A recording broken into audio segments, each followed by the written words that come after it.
Have you ever wondered what happens to the human brain in the moments right before death?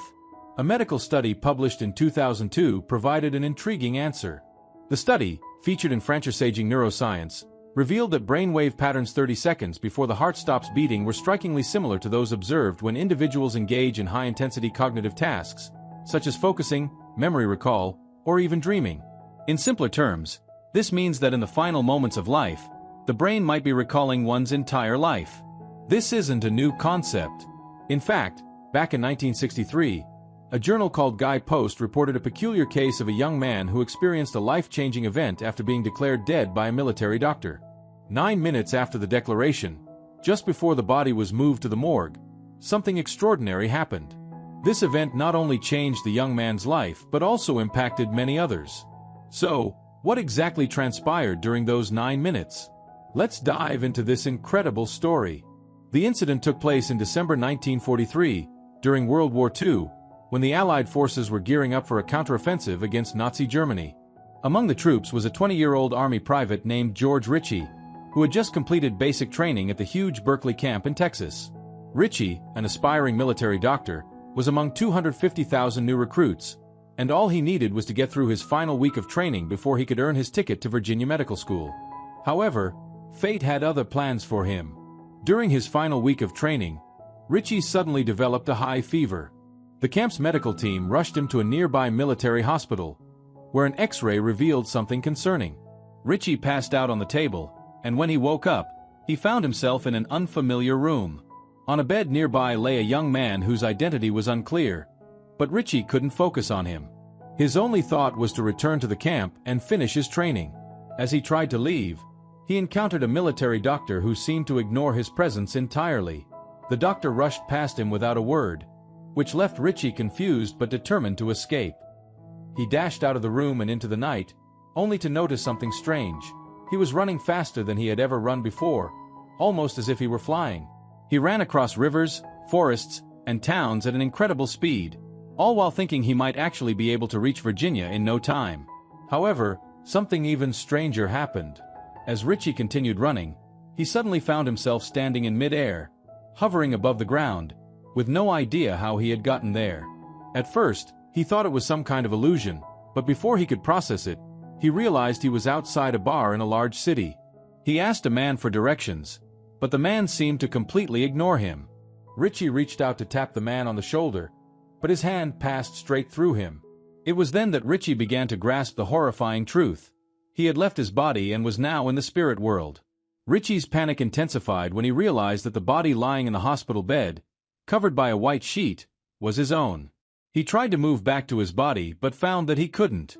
His hand passed right through everything he tried to touch. Desperately, he ran back to the hospital, only to discover that he could pass through walls and doors as though they didn't exist.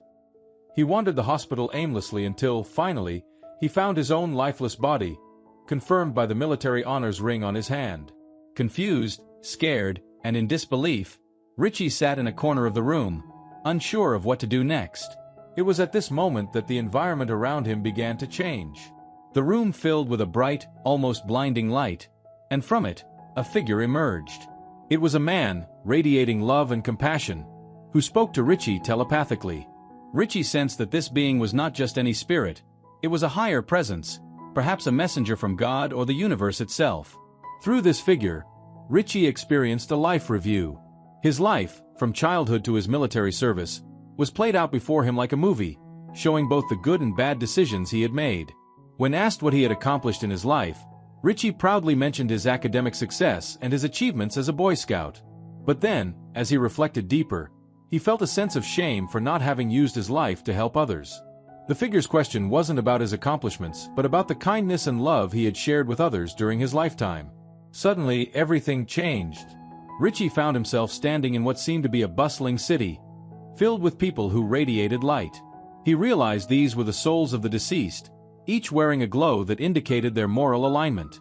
He saw that some souls were not illuminated, and he understood that these individuals were stuck in their attachments from their previous lives. They could not move forward, and their spirits were trapped in the mundane, unable to cross into the afterlife. Ritchie witnessed a remarkable transformation. He saw the spirits of those who had lived with hate and greed being dragged into the depths, while others, who had lived selflessly, ascended to a higher realm. As he moved through this realm, he understood that life wasn't about material success or recognition, but about growth in love, kindness, and understanding. Eventually, Richie found himself back in the hospital room, where his body had been lying. 9 minutes after his declared death, his heart restarted, and he was revived. He woke up in a daze, with nurses and doctors surrounding him, but he now understood that what he had experienced was a profound glimpse into the afterlife. Years later, Richie, now a fully qualified military doctor, began to share his near-death experience with others. However, few believed him. It wasn't until much later in his life that his story was widely recognized, especially after he wrote a book about his experiences, titled Coming Back from Tomorrow. This book became a bestseller, resonating with many who had experienced similar near-death episodes. Richie's story, and the research done by Dr. Raymond Moody, a renowned psychologist who interviewed thousands of near-death experiencers, helped to validate the phenomenon. Dr. Moody's book, Life After Life, introduced the term near-death experience, NDE, to the world and opened the door for further exploration into the mysteries of the afterlife. Despite the skepticism surrounding these accounts, they share common themes: a life review, encounters with light or spiritual beings, and an overwhelming sense of peace. Whether or not one believes in the spiritual nature of these experiences, they provide a fascinating insight into the human condition and the ultimate question: what happens after we die? Richie's life was forever changed by his near-death experience. He lived the rest of his days helping others, understanding the true meaning of life and death.